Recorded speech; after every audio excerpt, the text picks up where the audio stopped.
WoW Dragonflight patch 10.1 releases really soon, and it's a great time to ask yourself, do I want to change my main or do I want to make an alt to play through the next patch and the rest of the expansion? And that's what I talk about today, what class to play in WoW Dragonflight, and just talk about all the classes, things to look out for, and decisions you might want to make when you're picking a new main in Dragonflight.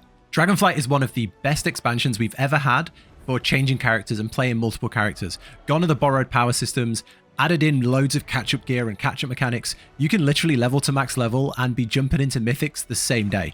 This is one of the best times to try other classes, and I want to go over them all in this video. So this isn't a tier list of what class is at the top, what DPS is pumping out the most numbers, but I want to make it more about playing the class, the aesthetic, the play style, the things that you'll bring to a party, the roles you can play as that class. Let's get straight into it. First up, let's talk about the roles. So in World of Warcraft, you have 3 roles, but they're kind of split into 4 roles. You've got tank, healer, and DPS. But you can kind of split the DPS into ranged DPS and melee DPS, depending on where they stand during the fight. So let's go over them. Tanks, they're the upfront melee fighters. Loads of health, their abilities focus on defensives and protective abilities, and your job is to charge in, take all the aggression, all the aggro, and hold all the enemies on you. That's your main role, to take all the damage. You are the big meat shield of a fight, and you rely on the healers to heal you and keep you alive. That's your main job. In a raid, there will be 2 tanks. There is a boss tank and an off tank. The off tank will pick up the adds while the main tank picks up the main boss. In some fights, the tanks will just switch the main boss between them during certain mechanics. So if they put a debuff on one tank that weakens them, you'll switch to the other tank. Things like that. So yeah, in a dungeon, there's only 1 tank, but you're still the leader. You're always the one who charges in first as a tank. Healers, your job is to heal. Your job is to heal, keep people alive, and keep those health bars full. You will always be looking at health bars and making sure they're always full. You remove any curses and debuffs and poisons, things like that, and you just keep everybody alive. If someone dies, you revive them. In a dungeon, this is a very, very responsible position as you're the sole healer. So if you're going into mythic dungeons as a healer, you are solely responsible for keeping everyone's health to full, which can be very challenging for a new player.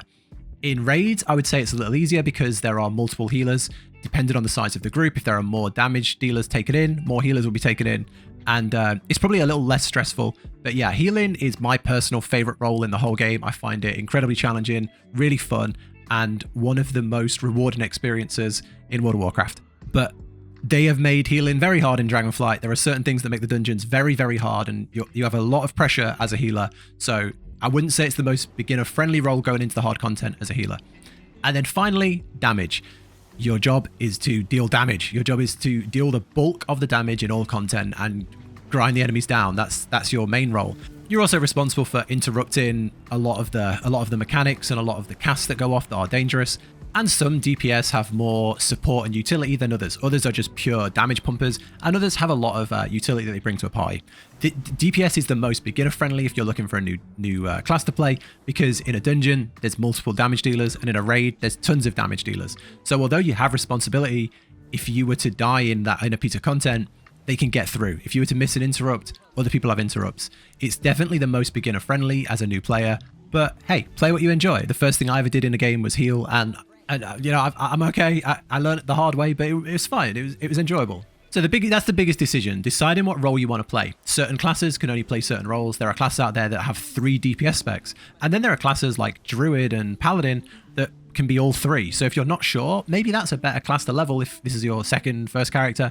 And you can see all of this at the character select screen. You can see what roles they can do, whether it's a shield, a plus healing icon, or the damaged sword. You can see what classes can do what, and it's a really good thing to take into mind when you're making a new character. Okay, so outside of roles, let's talk about class utility. Another thing to consider when making a new character is their role as their class in a piece of content. So each class has specific things that make them unique buffs and things they can bring to a group that you'll be doing a lot of and that you can really help your party out with. So if you're a damage dealer, there are certain damage dealers that have a lot more use in dungeons or raids than others. So it's important to talk about it, so let's go into it. First off, I want to talk about Bloodlust. Bloodlust is basically a term given to any ability that gives a huge haste buff. There's a huge party-wide raid buff that can go off once every 10 minutes. As soon as it goes off from one person, the entire raid or dungeon or party receive this debuff that they can't receive it for 10 more minutes. So it's probably the biggest buff in the entire game. You always want someone in your party that can pop a Bloodlust spell. There's multiple characters that have this spell. Shamans have it, mages have it called Time Warp, the new evokers have it called Fury of the Aspects, and hunters can use a ferocity pet to use Primal Rage, which is the same effect. So yeah, mages, shamans, evokers, and hunters. Your job is to pop this big ability at the right time, and that time is normally at the start of a big fight, because as soon as that ability goes off, everybody pops their big damage because they want to pop their big damage in line with this big buff to maximize the damage on a fight. So you can really chunk away massive amounts of health from a boss when this goes off. Or you could use it during really challenging parts of the fight that maybe are like a damage check. So yeah, Bloodlust is absolutely huge. And if you're looking to make a new character, you might want to pick someone that has Bloodlust because it's useful for yourself, for your friends, and in any part of content. If someone could choose a DPS or a DPS with Bloodlust and they need someone with Bloodlust, you're getting in over them, assuming that your character isn't massively nerfed at that time. But yeah, generally, Bloodlust, good. Another big thing to talk about is Resurrects. Any class that has a healer, so any class that has a healing spec, will have a Resurrect on their bar. Normally, in content, the healer will resurrect the rest of the party, but if the healer dies, somebody with Resurrect can resurrect them. That makes sense? I think so. But the big thing to talk about is combat resurrects. So the normal resurrect spells can only be used when there's no mobs around, when you're not in combat. So you get through a fight, one person dies, you pick them up and you go again.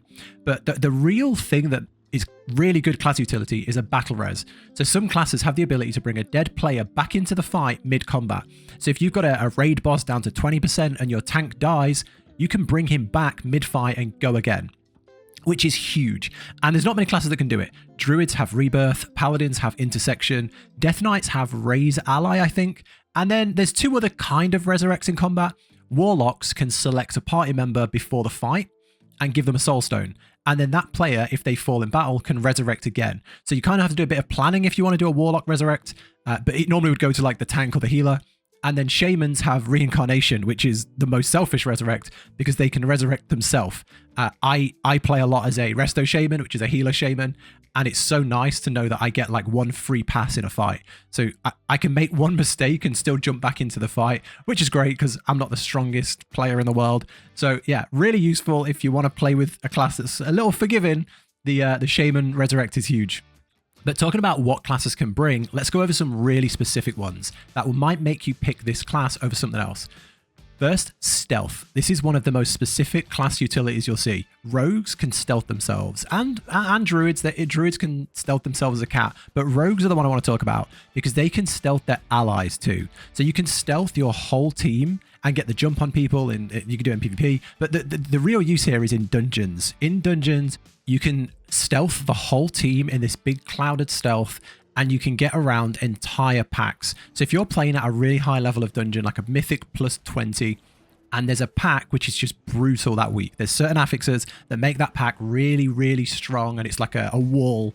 You can just get around it. You can just stealth everyone, go around it. And that's the reason that you will normally see, it's not uncommon that the best dungeon teams in the world will run a rogue for this reason. Every expansion, you might see the best teams running with a rogue, and it's normally for this reason. Next up, a really big utility is portals. So this is warlocks. Every single raid needs a warlock. Don't challenge me. It's not about the fight, but it's the most useful ability you will see if you're running a raid. Raids are so painful without a warlock. They can open a summoning portal and summon anyone to them. A warlock and another person can summon the entire raid right into a boss room. It's the most useful thing in a raid, hands down. I can't imagine running raids without warlocks. There's loads of other things we could talk about here in terms of, you know, what each class can bring: interrupts, debuffs, dispels, things like the AoE, cleave. There's loads of things, but these are the big ones that I think might make you want to pick a certain character. And then finally, I want to talk about armor and aesthetic. This is probably the most important decision when picking a class, and that's armor and aesthetic. Your class might be fun to play and powerful, but if you love swords and big armor, you'd feel pretty weird sat at the back as a mage with a big staff on your back, even if you're top of the damage meter. You can use Wowhead and look at all the armor sets coming in 10.1 to help choose the best looking sets. It's Priest, by the way. That's the best set. Also, you can see the cool new weapons that are coming. Lots of people played a Hunter on Dragonflight release because the last boss in the raid dropped an ultra rare, super powerful bow that looks really cool. So yeah, decide if you want to wear big chunky plate, sturdy mid-tier mail, evasive leather, or light cloth armor, and what sort of weapons you want to use. If you're really on the fence on the aesthetic of the class, run around Valdrakken or some other city and just look at people. That's how I normally pick an ult. I just walk around and go, okay, that looks really cool, let's try it. It's a good way to decide what you want to do. You can also go onto the dressing room thing and the adventure collection, look at the sets, and just see what your character will look like at endgame. Really helpful. But yeah, they're the big things. I'd narrow it down like this if you're like deciding what to make. You click this video, so maybe you're deciding what to play in Dragonflight in the next patch or going forward. So I do it like this. Number one, what role do you want to play? If it's a healer, pick between the healers. If it's a tank, between the tanks. And if it's a DPS, well, that's pretty much everybody. Doesn't really help. And then where do you want to be? Do you want to be up front, meleeing, swinging swords, slashing things, or at the back, casting spells? Filter that down again. And then which of those roles look cool aesthetically? A ranged shadow priest looks and plays very different to a mage. A feral druid sitting up front swiping enemies as a cat is very aesthetically different to a two-handed heavy armored warrior. So yeah, there's certain things that I think sound cool and look cool, but I don't like how they play, and then vice versa. So always worth looking, and maybe just jump into some content on your main and just take the time to look at other characters and how they look, their animations, their actions, and could you see yourself playing one? Or maybe the thing is you want to do something completely different. You've always been a melee, try ranged. You've always been a tank, try healer. But yeah, that's it. Once you have your choice, check its class utility. Does it sound fun? Does it sound useful? Can you see yourself doing that? Do you want to be the guy who has to summon everybody every time? Do you want to be responsible for Bloodlust? Do you want to be in charge of the battle reses? Decide what you want to do. Personally, there's certain things I really, really like about things, and certain things I love to be responsible for, and certain things I'd rather leave to other people because I'm a little unconfident on it. But that's it. Hopefully this has helped you decide what class to play in a broad sense, rather than saying Warlocks are overpowered right now, go play Warlock, when you might not want to play a Warlock. And next, in a month, if that gets nerfed, well, you're stuck with a class that's not at the top that you don't aesthetically even like. So yeah, hopefully it's helped. That's it for this video. Subscribe for more MMO, WoW content, all that jazz. Do the YouTube thing, click the buttons. I don't know. Take care. Catch you in the next one. Bye.